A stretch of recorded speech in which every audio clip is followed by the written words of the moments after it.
Bom, então, boa noite a todos mais uma vez. Que alegria estarmos aqui reunidos, né, para conversar um pouquinho sobre os ensinamentos de Joana de Ângeles. Eu vou compartilhar aqui a minha tela, né, mas a gente vai fazer só recapitular um pouquinho o que a gente conversou no nosso último encontro, que foi semana retrasada, né? Então, a gente está falando ainda sobre, né, os processos evolutivos do pensamento, das experiências humanas, né? E aí, dentro desse processo, a gente vai falar um pouco mais especificamente sobre o processo religioso e legislativo. Vocês estão conseguindo ver a minha tela? Imagino que sim. Show. Né? Então, está lá no livro que a gente está estudando, né, no Encontro com a Paz e a Saúde. E a ideia é a gente entender, então, de que forma o processo religioso, né, da prática religiosa e o legislativo das leis foram instituídos ao longo da evolução, né, ao longo da nossa trajetória, né, especialmente nós na Terra. Então, como é que se deu isso? Vamos lá, então, conversar um pouquinho. De forma imediata, o homem ele tem perante a natureza o reconhecimento do seu poder, das suas forças, né?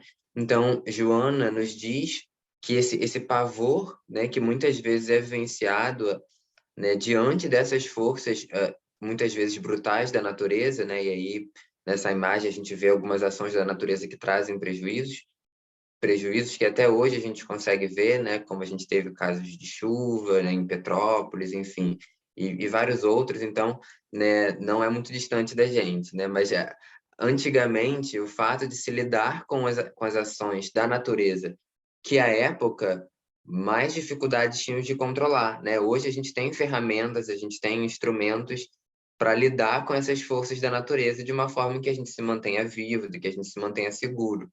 Mas na época, o impacto das forças naturais era muito mais significativo, né? Então, essa percepção do perigo, né, da força da natureza, inspirou o homem primitivo, né, a ideia de que na vida a morte está junto, né? Então, é quase como se fosse a lei de destruição, né? Que a gente tem lá no Livro dos Espíritos. Então, como se houvesse essa necessidade de algo ser desfeito para que algo melhor fosse criado por cima, né? Então, a partir dessa dualidade, dessa díade da morte, né, do nascimento, da destruição, da construção, isso levou, né, a essa percepção dessas forças indomáveis da natureza, né? Essas forças indomáveis são aquelas forças que a gente não tem controle sobre, que até hoje é um pouco assim, apesar da gente ter, né, buscado meios, de vez em quando a natureza traz, né, a sua potência e, enfim, ficamos à mercê do seu poder. E aí, a partir dessa noção, né, desse poder, a gente teve a construção do sentimento religioso como decorrente desse medo da natureza, dessa falta de controle, dessa falta de possibilidades de lidar com algo, né, que de fato é trazido como indomável.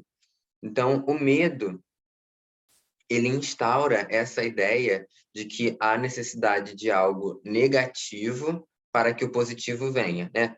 Acho que tem até um pouco a ver com a ideia, de alguma forma, que a gente traz, né? Como se fosse, depois da tempestade vem sempre a bonança, né? Então, assim, foi se construindo essa ideia de que algo negativo deve acontecer para que algo positivo surja depois.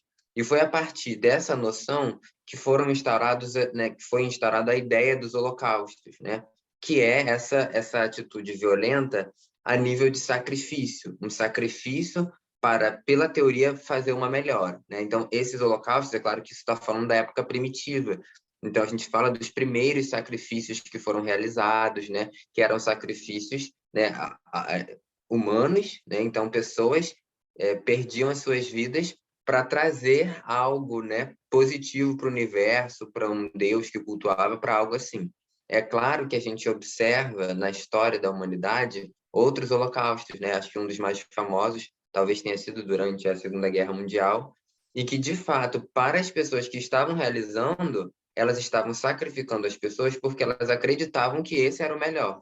Então, não é muito distante dessa ideia, né? Porque, né, na época do nazismo, para a raça ariana, você, né, assassinando em massa os judeus, etc., você estava livrando a sociedade, você estava purificando a sociedade. Então, desde essa época, né, a humanidade, na época primitiva, foi se entendendo que havia necessidade de se fazer, de cometer um ato violento para trazer uma purificação, para trazer uma melhora. E esse ato, né, esse violento, como está representado aqui na parte da direita, foi inspirado pelos, né, os amigos espirituais ainda em desenvolvimento, né, que se alimentam dessas energias mais deletérias, mais negativas, e por contrapartida, a partir dessa influência que era realizada e inspirava, né, os homens a cometer esses atos de holocausto, eles cultuavam esses deuses que na época, na verdade, eram esses espíritos, né, que ainda não tinham atingido ainda um lugar mais saudável, mais positivo. Não sei se está dando para entender até agora, mas a Joana traz um contexto, né, de como foi se criando esse pensamento de algo que está fora do nosso controle, né? Porque quando a gente pensa hoje na nossa prática religiosa, na nossa submissão a Deus, a gente fala de algo que vai além do nosso controle. E esse pensamento de haver algo além do nosso controle, né, dentro da história da humanidade, principalmente da época primitiva, remonta a essa noção, né, que Joana nos trouxe muito bem. Vamos lá, vamos seguir. Se alguém tiver assim, alguma pergunta, pode já ir deixando no chat para não esquecer, só para a gente conseguir, né, enfim, conversar depois. E aí, né, esse intercâmbio que acontecia, né, como a gente falou, dos amigos espirituais no início, né, na época primitiva, eles foram trazendo ferramentas, né? Então foram surgindo avanços, né? Que permitiam, de fato, o progresso da civilização, né? E aí um dos avanços que realmente são destacados na humanidade como um dos maiores é o surgimento do fogo, né? Então, assim, inclusive, hoje em dia, né, alguns historiadores dizem que o avanço, né, o maior avanço desde a época do surgimento do fogo, né, dos homens conseguirem produzir fogo, foi a tecnologia, a internet. Então, olha o tempo que se passou para a gente ter um avanço tão significativo, porque o surgimento do fogo impactou de uma forma muito significativa na organização da civilização, né? Porque na época a gente nem poderia chamar de civilização, na época pré-histórica, na época, enfim, dos homens, né, mais primitivos, a gente não pode chamar de civilização porque as coisas elas eram, digamos, muito aleatórias, entre aspas. O surgimento do fogo, né, além de possibilitar uma organização social, né? Porque com o fogo a indústria não, mas o surgimento da agricultura se torna algo importante, mais, né, organizado. E isso faz com que as pessoas tenham uma noção de ordem social e façam os seus movimentos, né? Porque hoje a nossa sociedade nós somos, em sua maioria, né, pessoas fixas. A gente tem a nossa casa, a gente tem o nosso, né, o lugar onde a gente vive, as pessoas ao redor. Nessa época, nós éramos nômades, então a gente ia até né, algum lugar, a gente explorava os recursos para se alimentar, para, enfim, né, caçava, etc. E depois, quando aquele lugar não já servia mais de forma nenhuma para a gente, né, mais uma vez, viajava, né, andarilhávamos para encontrar um lugar que fosse propício. E aí, a ideia do fogo, ela vai possibilitar esse surgimento. Então, Joana diz assim: a descoberta do fogo tornou-se um avançado passo no mecanismo da evolução hominal, né, dos humanos, ensejando, possibilitando punições aos agressores. Então, além desse aspecto social que foi trazido dentro da evolução, a gente percebe que o fogo, né, muitas vezes já foi colocado como um desses atos violentos, né? Então, o fogo ele é colocado como um meio punitivo.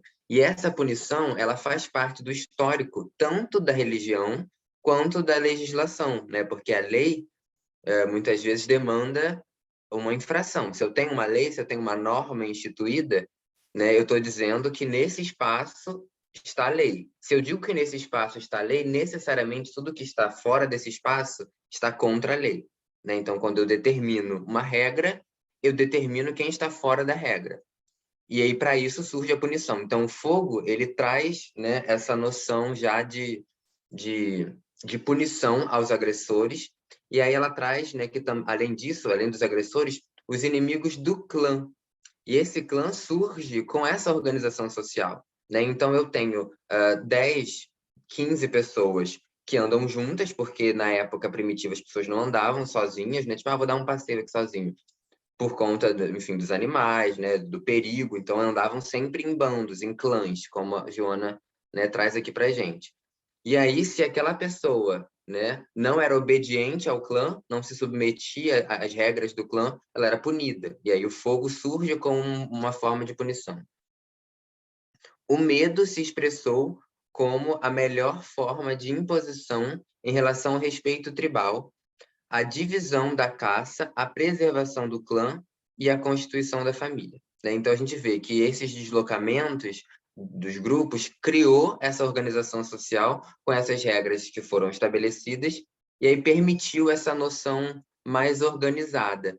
E aí, quando a gente fala dessa noção organizada, a gente não tem como deixar passar a influência dos amigos espirituais, né? E aí aqui eu já botei um amigo espiritual um pouco mais sorridente, porque nessas experiências também surge, né, a socialização e a época, né, essa temência, né, ao Criador, que é claro, na época não era o Criador como a gente conhece hoje, Deus, porque, enfim, as noções de Deus e de religião era algo, né, enfim, muito diferente de como a gente entende isso hoje em dia. Como eu falei do período agrário, né, que se impôs então como uma contingência alimentar. E aí as comunicações, elas foram mais espontâneas, porque a comunicação, né, ela foi dada como um meio de relação, né? A gente sabe lá na lei nas leis morais, no livro dos Espíritos, na lei de sociedade, que a gente está em sociedade, né, porque a gente deveria estar, senão a gente não teria essas faculdades de relação. A comunicação é uma dessas, né? Como é que a gente vai interagir se a gente não se comunica? À época, as interações elas eram muito rudimentares, a comunicação era muito rudimentar. E essas organizações sociais que foram surgindo, muito incipientes, foram possibilitando, né, essas interações sociais. E aí, junto com isso, foram surgindo, como a gente estava falando, o aspecto da mediunidade, não o surgimento da mediunidade, mas da compreensão de algo que está além, de algo que vem de um lugar, de um lugar do saber que não é meu, né? Então, é algo que é estranho, é algo que é infamiliar. E isso só é possível reconhecer pela evolução do pensamento. Porque se eu não consigo nem interagir com as pessoas, a mediunidade, ela de nenhuma forma vai se fazer presente nesse nível social, né? Eu posso sofrer influência dos espíritos, mas eu não faço nada com o próximo, porque eu não tenho meios de interagir com o próximo. E a partir de todo esse histórico que Joana foi trazendo, né, como vocês devem estar percebendo, um capítulo muito histórico, né, bem teórico mesmo, para a gente conhecer como que se deu esse processo, né? Então, e aí, como está escrito aqui no slide, enquanto o pensamento desenvolveu-se, também alterou-se a prática religiosa. Porque, na verdade, né, os paleontólogos, né, os estudiosos dessa época, já diziam que os homens, né, dessa época, né, que eram os neandertais, já apresentavam uma conduta religiosa muito primitiva, mas já apresentava. A partir do desenvolvimento do pensamento, essa prática se alterou, né? E aí, além disso, eu trouxe aqui um trecho para a gente ler. Eu queria saber se alguém gostaria de ler a primeira parte. Não sei se não é muito comum a gente fazer isso, né? De alguém ler ao longo, mas se alguém sentir a vontade de ligar o áudio para ler, mesmo durante a gravação, seria legal, só para vocês não enjoarem da minha voz muito rápido. Alguém se sente à vontade? Só essa parte do despertamento até o seu semelhante.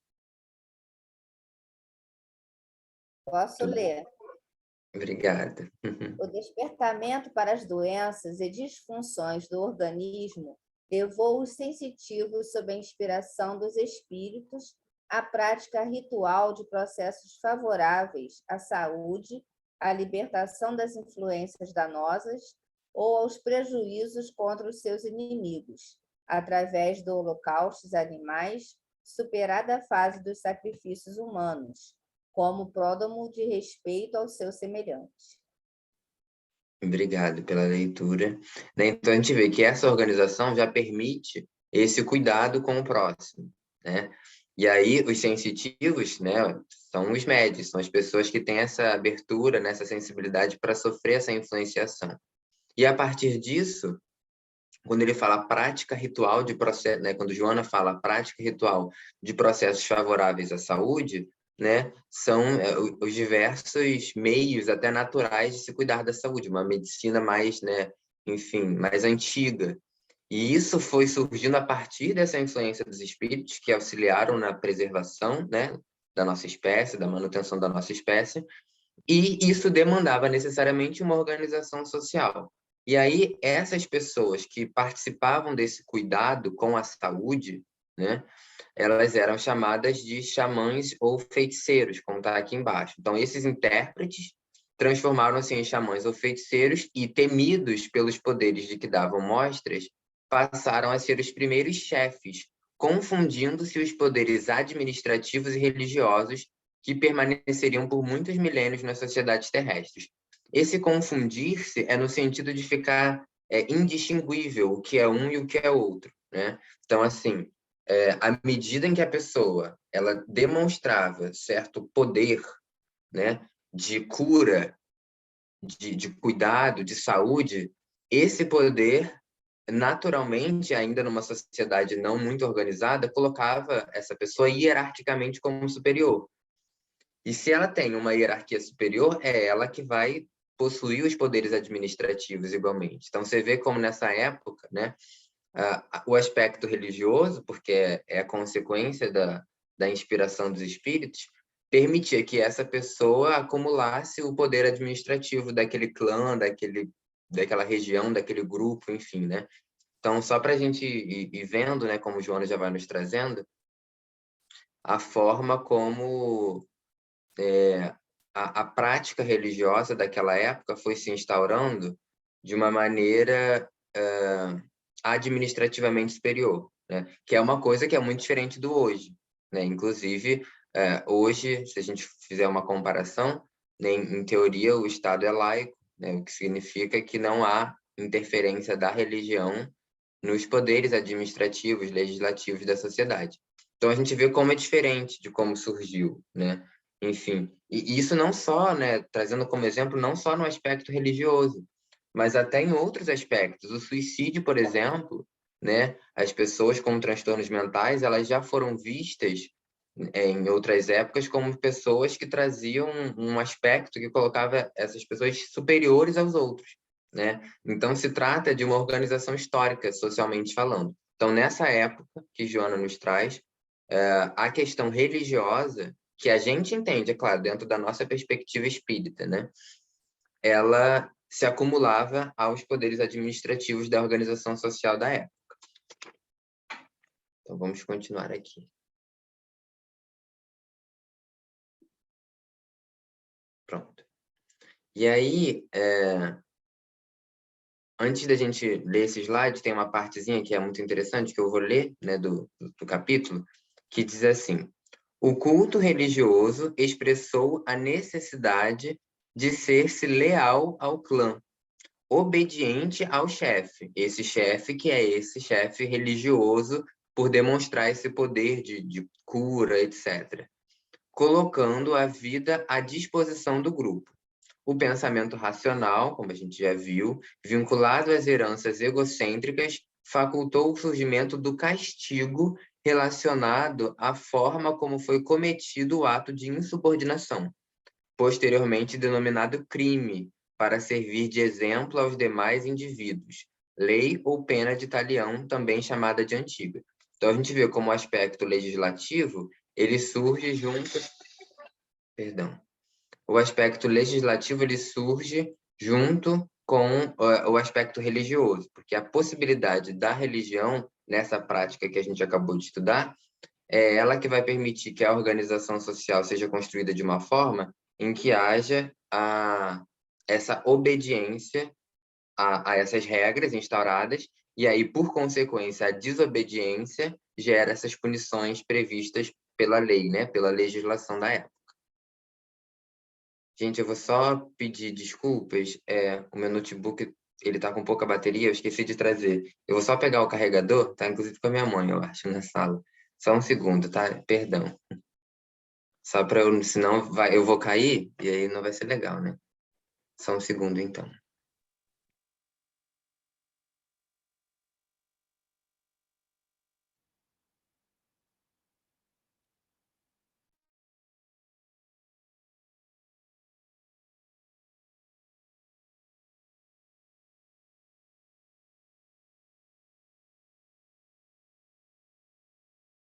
Pronto, voltei.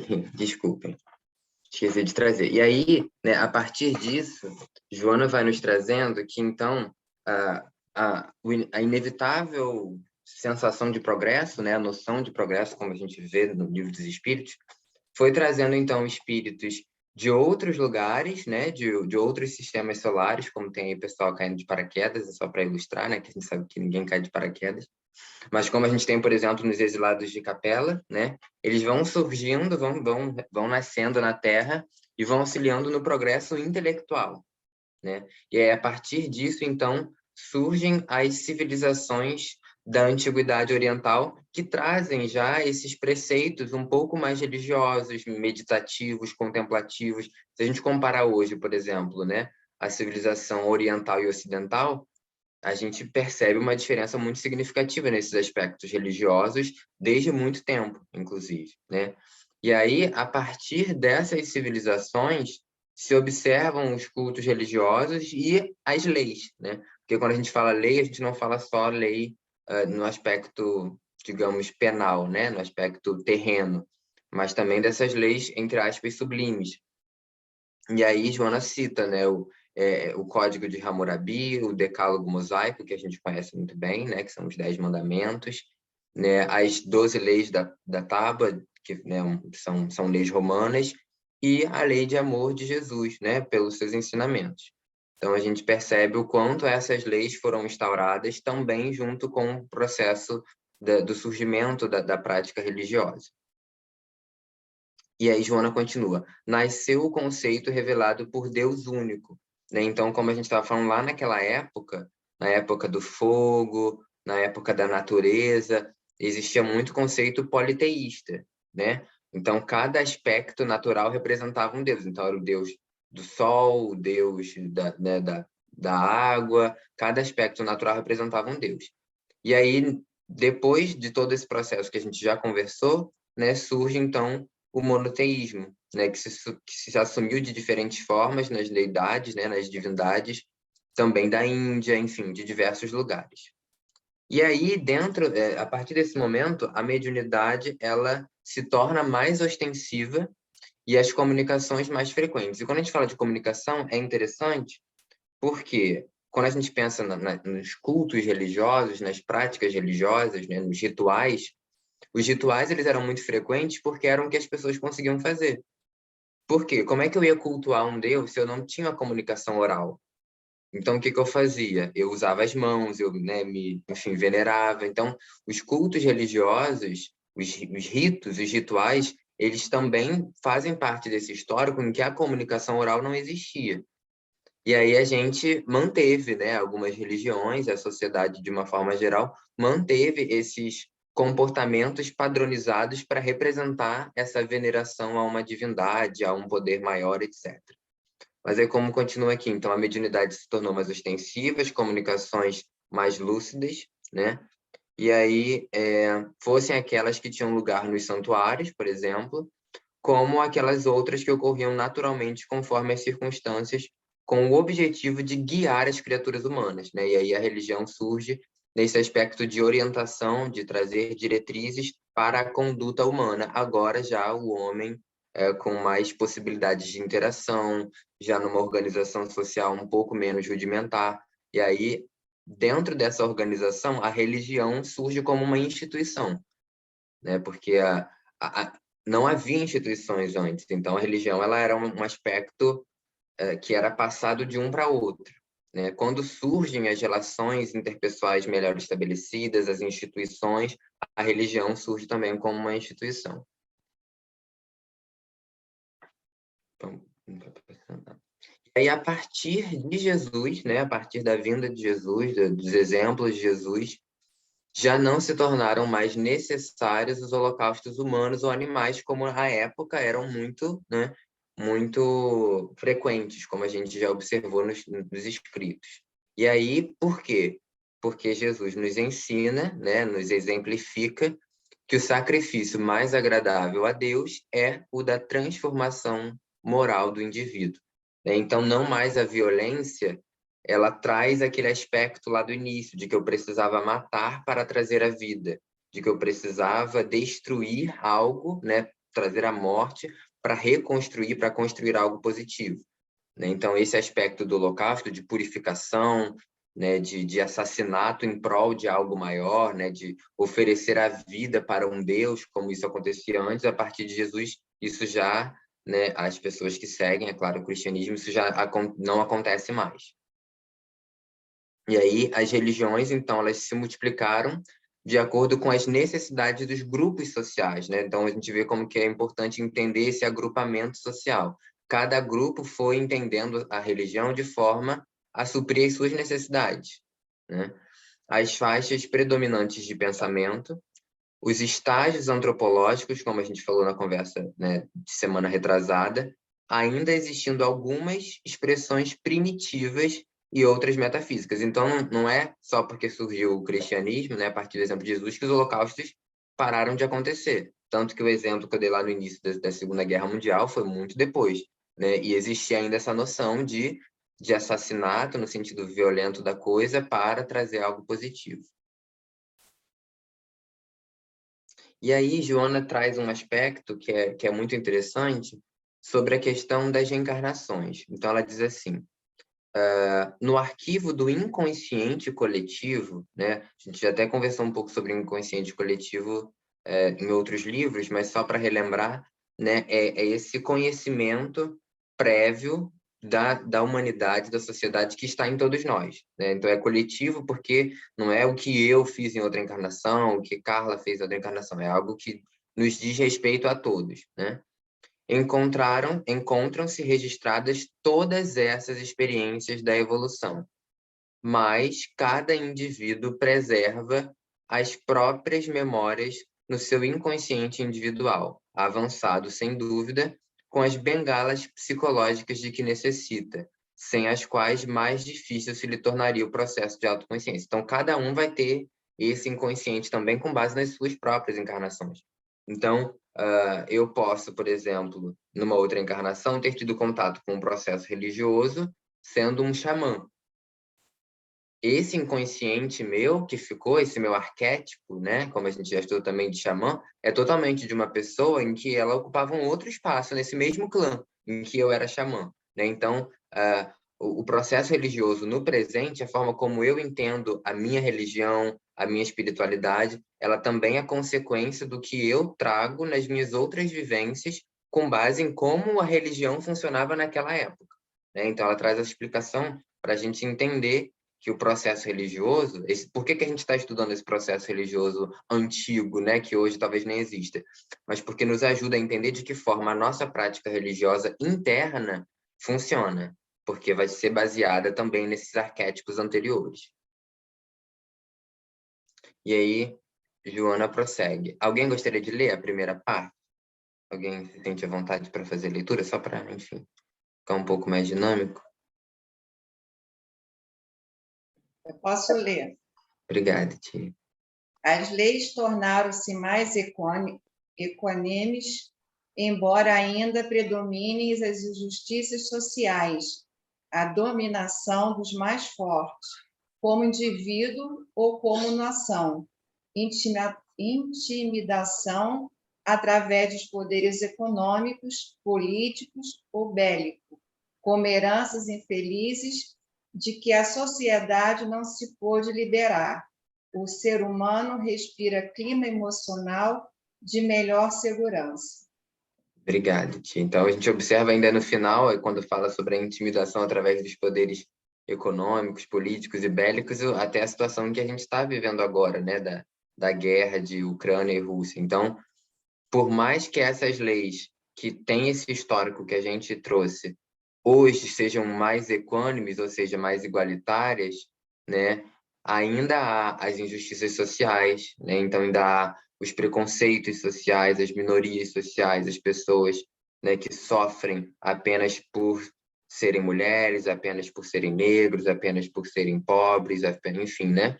Então ainda há essas injustiças sociais, a dominação do mais forte, né? É a ausência da defesa do fraco, né? E a gente lê isso no Evangelho, que é a ideia, quando a gente lê sobre a distribuição da riqueza, é porque a proposta é que os mais fortes, né, e riquezas materiais ou não, enfim, monetárias ou não, que o mais forte auxilie o mais fraco, né, proteja o mais fraco. Essa é a ideia, mas a gente ainda está um pouco distante. Então, ainda há essa dominação do mais forte. E isso até mesmo em termos de nação, como fala ali. Então, né, Rússia é bem mais forte do que Ucrânia nos aspectos bélicos, né? E aí a gente observa essa dominação do que é mais forte, né? Essa intimidação, etc.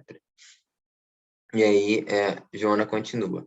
Como é muito lenta a evolução da inteligência e a conquista dos valores ético-morais, o egoísmo continua propelindo as conquistas da ciência e da tecnologia, que, sem respeito à vida, ameaçam na de extinção pelo abuso de alguns povos mediante a poluição da atmosfera, através dos gases venenosos e metais pesados, dos mares, dos rios, dos lagos, da destruição das florestas e de muitas vidas vegetais e animais pela agressão ao seu meio ambiente.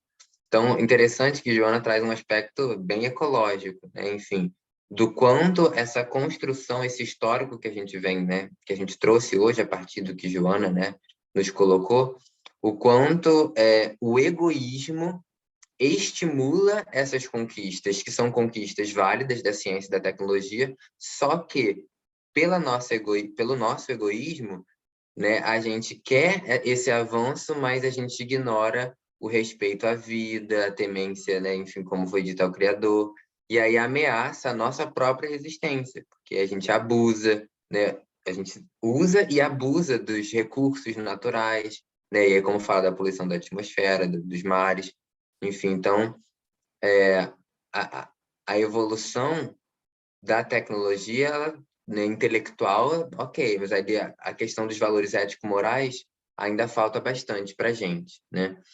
E aí, para a gente finalizar, né, a Joana nos diz que, então, esse efeito, né, que a gente estudou agora, dessa poluição e mental também, né, não só no aspecto ecológico, mas no aspecto psicológico também, vai mostrar o quanto, né, comprova o quanto a gente ainda não atingiu esse nível do pensamento cósmico, né? O quanto a gente ainda está nesse pensamento racional egocêntrico.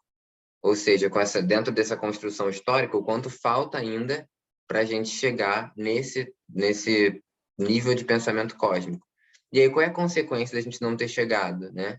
E aí, Joana fala, o medo volta a perturbar o ser humano, a ansiedade, a solidão, o suicídio, né? Ela fala que esses aspectos tomam o ser humano por inteiro e os conflitos fazem-se epidêmicos, levando às fugas espetaculares na depressão, na esquizofrenia, no distúrbio do pânico, ou ao consumo exagerado de álcool, tabaco, das drogas aditivas e mesmo dos medicamentos psicotrópicos, alguns dos quais, mal aplicados, resultando em efeitos não menos danosos do que as doenças e os transtornos que deveriam recuperar. Então, às vezes, até a forma da gente lidar com aquilo que é prejudicial se torna prejudicial, né, por essa ausência desses valores que a gente ainda está para conquistar. E aí, consequentemente, aumentam-se os suicídios diretos e indiretos, né, porque se a gente age de alguma forma egocentricamente com o nosso meio e o nosso meio traz uma consequência de morte, né, cabe uma reflexão sobre o suicídio indireto, por exemplo, né? E aí, bem como a agressividade que desborda em violência urbana, né, filha espúria de outras violências ocultas ou veladas socialmente, que também são responsáveis pela miséria social, econômica, educacional, enfim, de saúde, etc. E aí, mas a Joana, né, no final, nos acalenta um pouco o coração, porque ela diz que ninguém pode deter o amanhecer, né? Então, ninguém pode deter o progresso. Então, a gente começou falando dos princípios do processo religioso e legislativo, passou pelo meio, a gente parou aonde a gente está, que ainda não é no nível, né, desse pensamento cósmico, mas ela nos traz um pouco o gostinho do que vai ser a continuidade desse progresso, porque não há a possibilidade da gente estagnar, né? O progresso vem. Então, ninguém pode deter o amanhecer, estabelece um velho brocado, um velho ditado oriental. Da mesma forma, o progresso não pode ser detido, porque os seres humanos, que às vezes o postergam, passam retornando ao proscênio da matéria a fim de crescerem emocional e espiritualmente, iluminando-se e iluminando o mundo que lhes serve de colo de mãe e de escola para a aquisição da sabedoria. Então, acho que o que nos cabe, né, nesse momento, a partir desse histórico, é pensar onde que a gente está nesse aspecto, né? Em que momento a gente está dentro do nosso processo religioso e legislativo. É claro que isso é algo maior do que a gente, do que uma pessoa, mas eu acho que cabe a nossa reflexão, né? De que forma o processo religioso está instaurado dentro do meu arquétipo, dentro do meu conhecimento, do meu inconsciente. O que eu acredito que seja religião para mim, de que forma eu pratico a religião, né? Tendo por base todo esse histórico que a gente viu hoje. E no aspecto legislativo, a nível de leis, de regras, de obediência, né? O quanto a gente se submete às leis divinas, que são as leis, né, que para nós espíritas regem o mundo, então o quanto a gente se submete às leis naturais, né? Então acho que a reflexão que a gente pode fazer desse estudo para o dia a dia, né, para o nosso momento do hoje, é buscar entender onde cada um de nós está e sempre lembrando que o progresso não pode ser detido e que a gente vai chegar nesse pensamento cósmico em que não haverão mais, né, não haverá mais essas injustiças sociais, né, esses aspectos de guerra, porque às vezes isso desanima, desestimula um pouco a gente, poxa, né, guerra, sei lá o quê, injustiças sociais. Então a gente ter a noção de que o progresso ele não é algo que possa ser detido também nos traz a esperança de um mundo melhor e, por consequência, a nossa motivação para fazer parte e contribuir com a chegada desse mundo, né, um pouco mais evoluído dentro da lei do progresso. Bom, espero que eu tenha sido claro nas minhas falas. Se alguém tiver alguma dúvida, eu vou ficar feliz em colaborar no que for possível. Mas é um texto bem teórico, né? Então, um texto bem histórico, bem elucidativo, não muito reflexivo nos aspectos sociais e emocionais, mas para a gente entender aonde que a gente está nesse momento, né, dentro dos processos religiosos e legislativos.